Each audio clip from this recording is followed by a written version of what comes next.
This is how I set my kettle up for a low and slow direct cook. What I mean by that is that I want to cook something directly over the coals for a longer period of time than you normally do.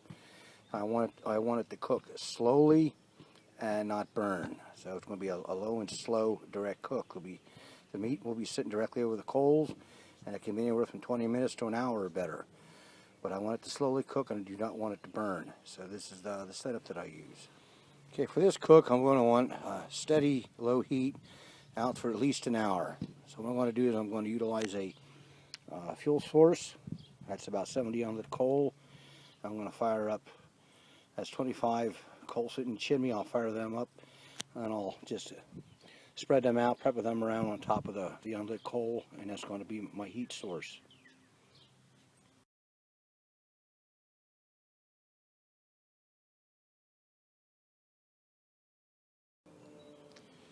Alright, here's the layout. I just peppered them around sparsely. I'm just going to throw the grate on and the lid, close both vents, top and bottom, and wait 15 minutes to give enough time for them coals to tame down a little bit so they're not real hot anymore. Yeah, it's been 30 minutes since I put the lid on. What I did was at the 20-minute mark. It's still a little hotter than I like, so I cleaned the grates and put the lid back on. For a long, low and slow direct cook, I like to start to cook off with the kettle temp sitting around 250 or below, and we're just a little above 250, so that should be good enough. So now I threw the chicken on.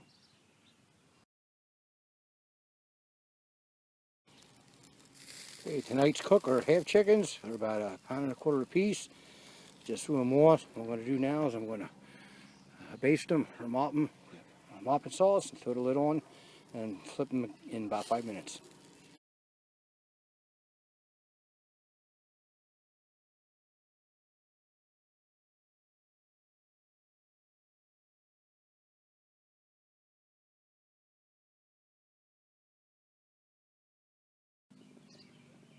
Okay, what I'm doing with this cook is I'm simulating an open pit barbecue. An open pit barbecue, the chicken sits several feet off the hot coal, so they don't burn near as quick. With a kettle grill, your chicken or your meat's only sitting a couple inches off the hot coal. So that's why I set it up the way that I do. Try and keep the fire low so you can cook it direct the whole time. With an open pit barbecue, they don't have to worry about it because it sits high up off the coal and they flip them constantly. How often you flip your chicken depends on how hot the fire is. Some kettle grills are more airtight than others. You can see mine, you can see a smoke coming around the lid. This isn't very airtight. So I have to keep both top and bottom vents closed on my kettle. On yours, you might need to crack the top and or the bottom to keep the fire from dying. And what's important is, just like my low and slow cooks and all my other cooks, is I start to cook off with just the amount of hot coal I need to get the maximum temperature I want. So with a direct cook like this, that's why I only started off with 25. You can even start to cook off with 20 hot coal. The less hot coal you start to fire off with, or to cook off with, the less heat you're going to have then. So probably you can have more time in between flipping the pieces. Open the top vent so you can see the amount of smoke that's coming out of that kettle grill. To get a nice charcoal taste in your chicken, you don't need wood chips, you don't need a smoker, you don't need anything.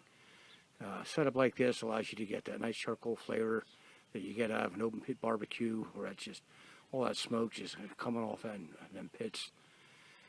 Setup like this will give you that same flavor, like I said, without any wood chips and without a fancy smoker. Now, not all cooks go according to plan. If your fire's too hot, if you start off it's too hot, or if it just gets too hot throughout the cook, you can always pull your chicken indirect for a while and throw the lid back on and let the coal or the fire die down.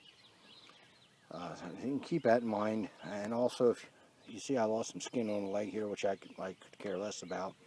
But if you want a nice presentation, when you flip your chicken, you're going to want 2 sets of tongs, one in the back that can pick them up. You want to pick them straight up and then turn them over and set them down. I just kind of take them and flip them around because I'm not real fussy about the skin. Okay, I'm going to put her back direct again and continue to cook. We're at about the 50-minute mark right now. Okay, the chicken is done. We're at the hour and 18-minute mark. I got the temp that I want, and the breasts and the dark meat. So I'm ready to pull it off. Now, a sanitation tip, I'm going to use a fresh or a clean set of tongs to pull them off, because when you put your chicken on, as you're checking the tongs, if there's any contamination on the chicken, the tongs are picking up that contamination, and every time you flip them, it's putting it right back on. Same with your mopping sauce. Yeah, you take that and then you start mopping or basting your chicken with that brush, and if the chicken is contaminated, every time you brush that and you take it back to the sauce, you're just carrying that contamination back and forth. So what I do is, after I brush it for the last time, I let it sit in that kettle for at least 10 minutes to make sure any bacteria is dead. Okay, now as you can see, this chicken cooked direct the whole time for about an hour and 15 minutes. Nothing's burned on it. A little dark up on the one wing, but so that goes to show you that you can cook low and slow direct for a good hour or so with chicken and not burn your meat.